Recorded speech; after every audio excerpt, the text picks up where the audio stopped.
hey, my name is Ryan Earnhardt from CreativeSoundLab.tv, where audio recording is an art form. This past week, had a really cool band in, the Occasional Caucasians. They're starting their tour. They're on tour now, traveling across the country in an old school bus powered by biodiesel. So they're doing a lot of interviews about biodiesel and really spreading the word and how they're powering their tour with biodiesel. So the way that I record this band, I really wanted to capture their energy. They're used to recording live on stage, or playing live on stage, I should say. And so I wanted to record them live as well. You see, I got me a location where I don't shiver when it's cold. And I got me a place I can sleep at night where I don't worry about no bull. So Mr. Engineer, don't blow your whistle when you're coming through my town. Many of you may have set up your band in your living room or in a recording space. You know, maybe you don't have a bunch of vocal booths and ways to separate out sounds. And I think that that's okay. I think that recording live is actually a phenomenal way to get great recordings. They don't have to be really rough. They can actually be phenomenal. You can make world-class recordings by recording musicians live together in a room.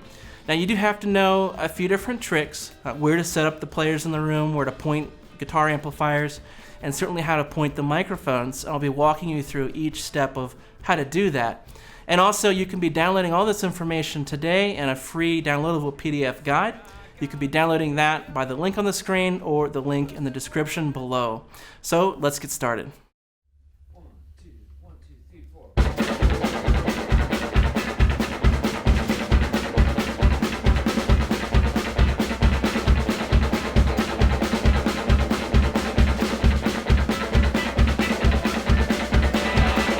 So what you've been hearing is all live except the vocal and the background vocal. I've done it in the past with the vocalist in the room, but the band chose to do the vocals separately. I'd like to walk you through each of the microphones that I used for this session, and then I'd like to show you lastly with the diagram how I'm pointing the mics and how I'm positioning the players in the room. For this session, we used 4 different types of microphones by RØDE. On the inside of the kick drum, we used an NT55 with a 20 dB pad. On the outside of the kick, we use the NT2000. Combine these two mics together and we have a blend of the sharp attack from the inside mic and the fullness of the mid-lows and lows from the NT2000.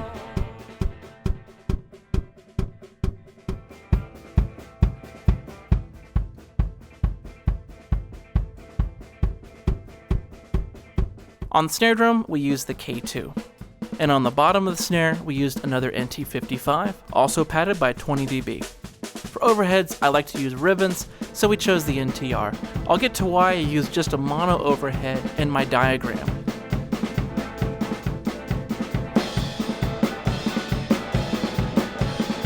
I like to use ribbons because it gives me the fullness of the drums and really nice smooth top end of the cymbals. Moving on to guitar, we use the NTR on guitar amp and we aim the side of the microphone towards the drum set. We're using the polar pattern to reject the sound of the drums, but pick up the sound of the guitar amp.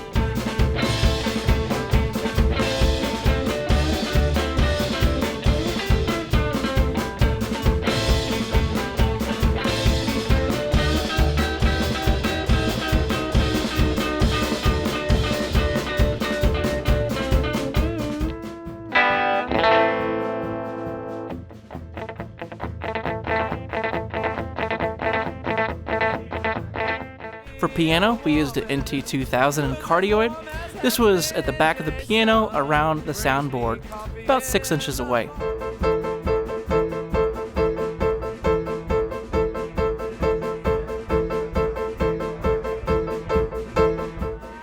For vocal and background vocal, we chose the NTR. Just do me one favor, don't blow your whistle when you're coming through my town.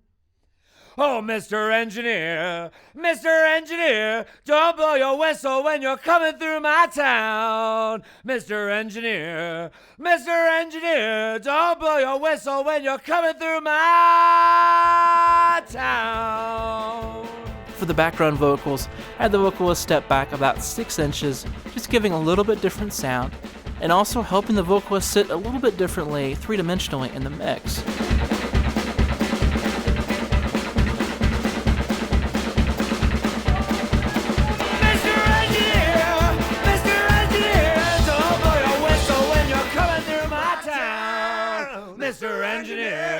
Mr. Engineer, don't blow your whistle when you're coming through my town. Don't blow your whistle when you're coming through my town. Don't blow your... For room mics, I used a pair of NTRs. This is a technique that I learned from the Weather Vane folks. It's really forgiving, and it always sounds good. And I can say that a lot of the sound of this mix is due because of these 2 mics. It gets a really nice, open, airy sound.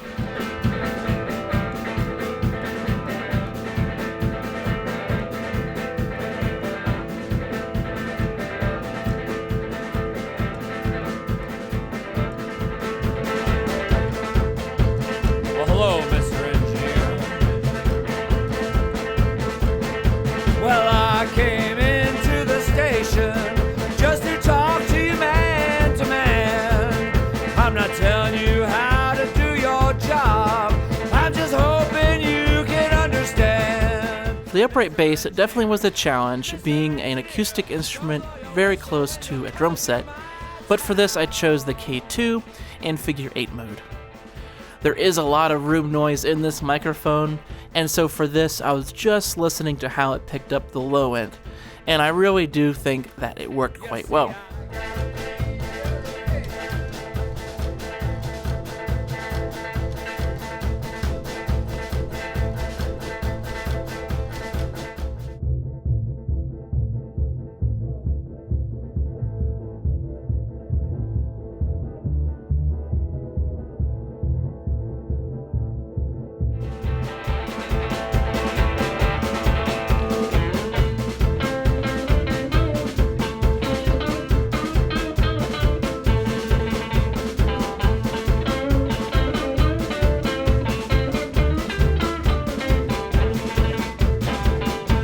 Now that we've heard each of the individual elements, let's learn a little bit more about how it all works. So recording live is a lot of fun. You can get a great sound out of it, but it's all about controlling the bleed so that we have usable tracks for each instrument. We don't want to set up a mic and then there's so much bleed of something else coming into it that it makes it hard to really use it in the mix. So we want to make sure that we're protecting certain frequencies of certain instruments to make sure that each microphone is usable. A little bleed's okay, that's part of the sound, it's part of the process, and this is really creating a stew, a soup of sound that is really coming together to create a really cool sound that's going to be unique to this session, and every time you set this up, it'll have a very unique sound specifically for that time and that day. That's what makes this so fun and so challenging. But the technique itself is not that hard as long as you get a few things right. You just always have some nice, cool surprises that happen. The basics of this, and this isn't the entire technique, but the basics of my technique for setting up instruments all live in the room here at my studio is to first start with the most sensitive mics, or the mics that are at the greatest distance from their source. And for me, that is the drum overheads. And usually in this scenario, I usually just do one overhead just to keep things simple. There's so many other elements that can be panned to get the stereo image of the room. Usually I can get away with just one overhead. So I start with an overhead on the drums, and this is my anchor point for the entire room. We're starting the process of mixing as we're setting up and placing musicians in the room, okay? This is the key difference. With multi-tracking, you can just put them anywhere as long as it sounds okay, and you don't have to worry about it. But for here, we're creating a stew of sound that's going to be coming together and bleeding together. So we start with our most sensitive mics, or the mics that are most furthest away from the source, okay? And this, it's going to be the drum overhead. Then from here, I start with my guitar amp. So if you have an open back guitar amp, then usually sound going out the back will cancel to some degree, the sound coming out the front. And you can walk around the amp as the guitarist is playing and just see, is there anywhere along the side of the amp that the sound is a little lessened. Okay, there's a little bit of cancellation. Okay, just see if there's any area or any way you can point the amp that's a little less. And usually I find that the amp is quietest off to the side. So I point the side of the mic, side of the guitar amp. Okay, it's just like a figure 8 mic in a way, and I point the Tolex of that guitar amp basically right at that overhead. So now my overhead is being protected from the high end and hopefully most of the frequencies from that guitar amp. Okay? Now, the guitarist can stand anywhere logistically. They could stand so they can hear their amp somewhere in here. They could stand off to the side, which in this session they standed kind of out to the front, around the front of the bass drum. Same thing with the bass amp. Bass amp open back, sound coming out the back, canceled a little bit from the sound coming out the front, and in general, I had a little bit less sound coming out from the sides of that amp. I point the side of that amp at that overhead. I get minimal sound in the kick drum mic and minimal sound in that overhead. For this session, I had 2 kick drum mics and I had overhead, and really we didn't even keep the bass amp track. We didn't record it. It was just for monitoring purposes. But that's how effective I believe this technique of aiming the sides of the amp at a microphone is. You really don't pick up the amp too much. Then from here, piano. Piano was pulled out from the wall, angled a little bit. The camera is positioned about right here. So we have the camera, and that way everything would look great, the shot would look great. And the piano really had a mic behind it, about here, NT2000, and pointed somewhere in the middle there.